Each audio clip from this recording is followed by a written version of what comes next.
Bharat secular देश इसलिए है क्योंकि भारत हिंदू बहुसंख्यक है। आखिर भारत से अलग हुए पाकिस्तान और बांग्लादेश में सेकुलरिज्म कहां मर गई? तो नरेंद्र मोदी का क्या इस बार रिस्पांस एकदम हम देखेंगे, क्या आप गारंटी लेते हैं कि दोबारा कभी नहीं ऐसा कुछ होगा? आप देश की सेवा करना चाहते हैं, वाकई ईमानदारी से मेहनत करना चाहते हैं जी। एक काम करोगे? मैं राहुल को पूछ रहा हूं, बोलिए जी, आप कीजिए, आप एक काम कीजिए। हेलो दोस्तों, गुड मॉर्निंग, नमस्कार, जय हिंद, जय Bharat. Welcome to you Amrit fast channel. दोस्तों, आज हम सुनेंगे कुछ मेन स्ट्रीम्स पार्टी लीडर्स की बातें जिन्हें आप सब जानते हैं। इन नेताओं का इंटरव्यू ले रहे हैं राहुल कंवल। सच में क्रिटिसिज्म ये है कि क्वेश्चन तो सीरियस पूछे जाते हैं, लेकिन उसकी तैयारी ना करने पर क्या मजाक उड़ता है। देखते हैं, वीडियो इंटरेस्टिंग है, आपको मजा आएगा। दोस्तों, वीडियो अच्छी लगे तो सब्सक्राइब शेयर करना ना भूलिएगा। थैंक यू, मिलते हैं फिर किसी वीडियो में। क्या आप मानते हैं कि हिंदुस्तान, योगी जी मेरे सवाल का जवाब दीजिए, सीधी बात हो रही है, आप घुमाइए नहीं। मैं उसी पे आ रहा हूँ। क्या आप मानते हैं कि भारत सेक्युलर देश है या नहीं? मैं वही आ रहा हूँ। भारत सेकुलर देश इसलिए है क्योंकि भारत हिंदू बहुसंख्यक है। आखिर भारत से अलग हुए पाकिस्तान और बांग्लादेश में सेकुलरिज्म कहां मर गई? पूरी लिबरल लॉबी लगी हुई थी आपको हराने में, कन्हैया को जिताने में। एंड में गिरिराज सिंह एक बार फिर से जीते, कन्हैया हारा। आपने कहा था जब मैं बेगूसराय आया कि कन्हैया थर्ड आएगा, अभी तक तो वैसा ही चल रहा है। बहुत बहुत कंग्रेचुलेशंस आपको, मुबारक हो।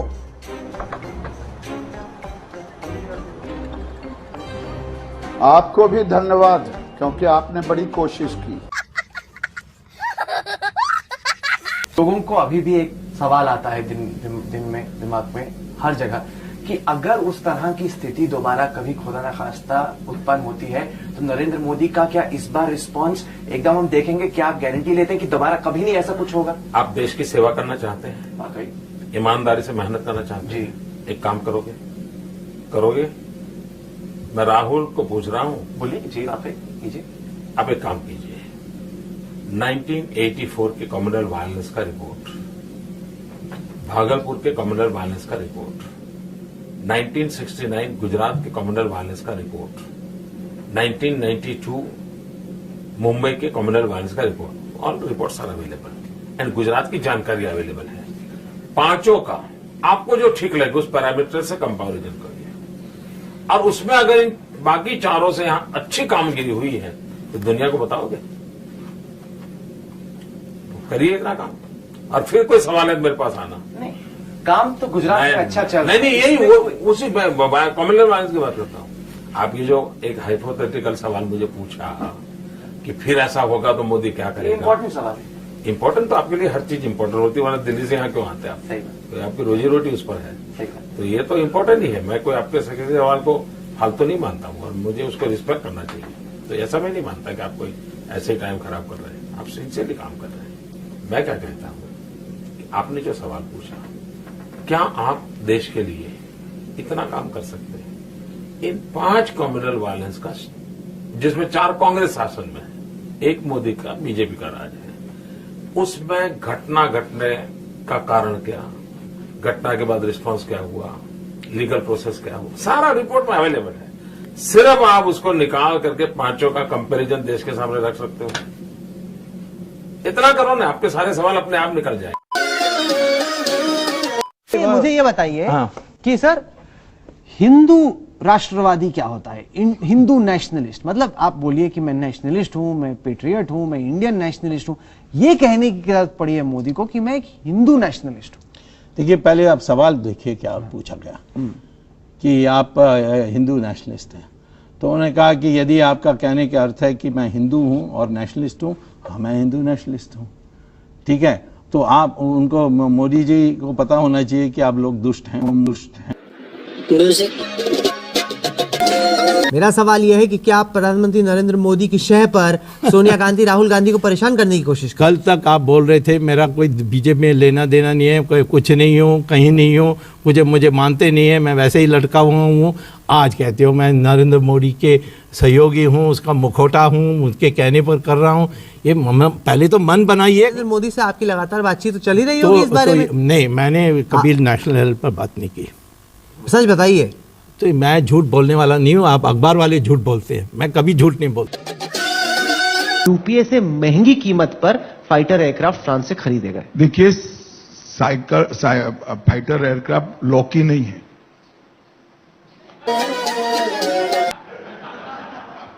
लॉकी होती है ना सब्जी, ये लॉकी नहीं। इसके अंदर सुविधाएं क्या है, कितनी सुविधाएं दी गई, कितना एडवांस किया गया, किस प्रकार की मिसाइल्स को अंदर से मार करने की क्षमता है, ये सारी चीजों पर प्राइस निर्भर करती है। और 15 साल में गंगा जमुना में बहुत पानी बह गया। फाइटर एयरक्राफ्ट की रिक्वायरमेंट्स बहुत बदली है, मगर मैं एक छोटी सी स्पष्टता कर देता हूं जिसका जवाब कांग्रेस पार्टी नहीं दे पाएगी। ये किसी कंपनी से डील नहीं है बॉफर्स की तरह, ना बीच में कोई दलाल है। ये भारत सरकार और फ्रांस सरकार के बीच में गवर्नमेंट टू गवर्नमेंट एग्रीमेंट है, गवर्नमेंट टू गवर्नमेंट ट्रेड है, और इसमें कोई बिचौलियों का कहीं पर भी कोई जगह नहीं है। इसलिए इसमें संपूर्ण पारदर्शिता है। कोई कीमतों से गुमराह करना चाहता है तो मैं उनको ये बताना चाहता हूं कि फाइटर एयरक्राफ्ट की रिक्वायरमेंट जितनी होगी इतनी कीमत बढ़ेगी। नहीं, क्योंकि वो आरोप ये लगा रहे हैं कि अनिल अंबानी को फायदा पहुंचाया जा रहा है। वो आरोप ये लगा रहे हैं, मगर सौदे में अनिल अंबानी कहीं है ही नहीं। आप बताओ तो, आप भी तो समझते हो। डिफेंस ऑफसेट्स में जो भारत में निर्माण होगा, जो कुछ हिस्से तो ऑफ द शेल्फ आप खरीद रहे हैं 18, बाकी जो हिंदुस्तान में बनेंगे उसमें उनका कहना है कि जो प्राइवेट एंटरप्राइज है जिससे कि टाई अप हुआ है, पहले जब यूपीए बात कर रही थी तब वो हिंदुस्तान एरोनॉटिक्स लिमिटेड से बात कर रही थी। अब एकाएक अनिल अंबानी आ गए जिनको डिफेंस में कोई तजुर्बा। भैया वो फ्रांस की सरकार ने तय करना है कि पार्टनर कौन होगा, एक बात। और दूसरा, वो अपना पार्टनर जो चुने, हमने कीमतें तो तय कर दी, बाद में कौन बनाता है इससे क्या फर्क पड़ेगा। तो आप कह रहे हैं कि इसमें कोई क्रोनी कैपिटलिज्म नहीं, किसी बड़े उद्योग, कोई सवाल ही नहीं खड़ा होता है। तो कांग्रेस के समय की सारी बातें हैं, हमारे समय में कहां से होगी भाई।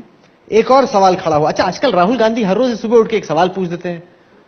एक उन्होंने और सवाल पूछा, उन्होंने कहा कि 22 सालों का हिसाब जान रही जनता, वो जानना चाहते हैं कि इतना इंडेटेडनेस हो गया है, ऋण जो है हर एक गुजराती पे 37,000 रुपए का ऋण है। कुल मिला के गुजरात में 2,41,000 करोड़ रुपए का ऋण है। उनका कहना है कि जब हम सरकार में थे तो 9,183 करोड़ रुपए था। देखिए, जब वो सरकार में थे तब गुजरात का बजट 10,000 करोड़ का था, जो अब 1,70,000 करोड़ का हो चुका है। और मैं उनको समझाता हूं, इनको कोई ठीक से चीजें बताता नहीं है। अब मैं बड़ा संयम रखता हूं कि कोई गलत शब्द मेरे मुंह से निकल ना जाए, बहुत संयम रखना पड़ता है।